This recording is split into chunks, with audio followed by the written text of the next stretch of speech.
كشف المفتري عبد الحميد النجدي. طيب، كذلك النجدي نفسه الذي قال حديث الغرانيق، قال هو في صحيح البخاري، وهو ليس في صحيح البخاري. نعم، أنا قلت في صحيح البخاري. سمعت صوتك؟ جيب المسجل يا بلوشي. أنا قلت في صحيح البخاري. نعم، جيب المسجل يا بلوشي، عندك المسجل. تفضل كمل. هذا صوتك أم ليس بصوتك؟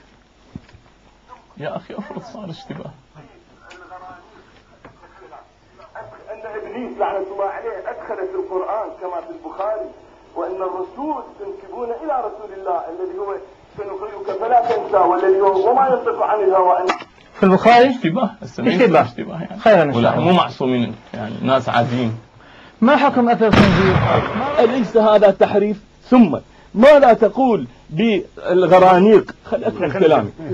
أن إبليس لعنة الله عليه أدخل في القرآن كما في البخاري، وأن الرسول تنسبون إلى رسول الله الذي هو سنقرئك فلا تنسى والذي هو وما ينطق عن الهوى إن هو إلا وحي يوحى، تنسبون له ظلما وزورا بأنه قد قال في صلاته والعياذة بالله تلك الغرانيق العلا وإن شفاعتهن لترتجى وإن ذكرهن لا ينسى. يعني غير في سورة النجم. ماذا تقول؟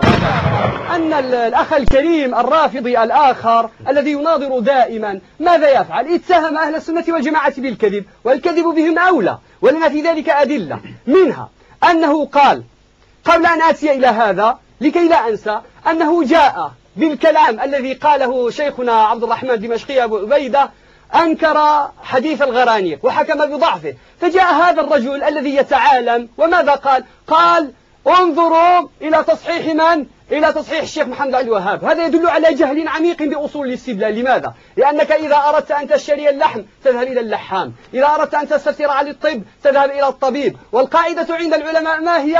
أن المعتبر في كل فن قول أهله، المعتبر في كل فن قول أهله. ولذلك إذا أردت أن تعرف حكم الحديث فعليك أن تذهب عند المحدثين، لا أن تذهب عند الفقهاء أو عند النحويين أو إلى قول سيبويه والكسائي. وفي ذلك يقول الإمام السيوطي رحمه الله تعالى في الألفية: وخذه أي الحديث الصحيح وخذه حيث حافظون عليه نص أو من مصنف بجامعه يخص.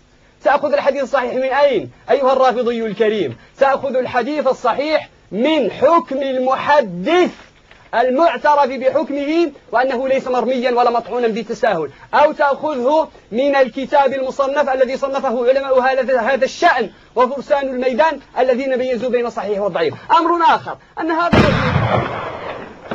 أريد أن قبل كل شيء أن أعطي هدية للدكتور النجدي تعبيرا عن تقديري له واحترامي له.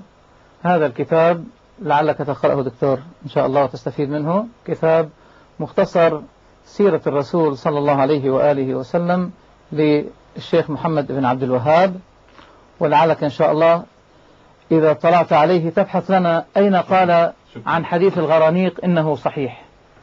الحديث موجود صفحة 25، وليس فيه أنه قال الحديث صحيح ولا قال الحديث حسن ولا قال الحديث حسن بشواهده، ما ذكر شيء عن ذلك البتة، ولم يتطرق إلى صحة الحديث لا من قريب ولا من بعيد.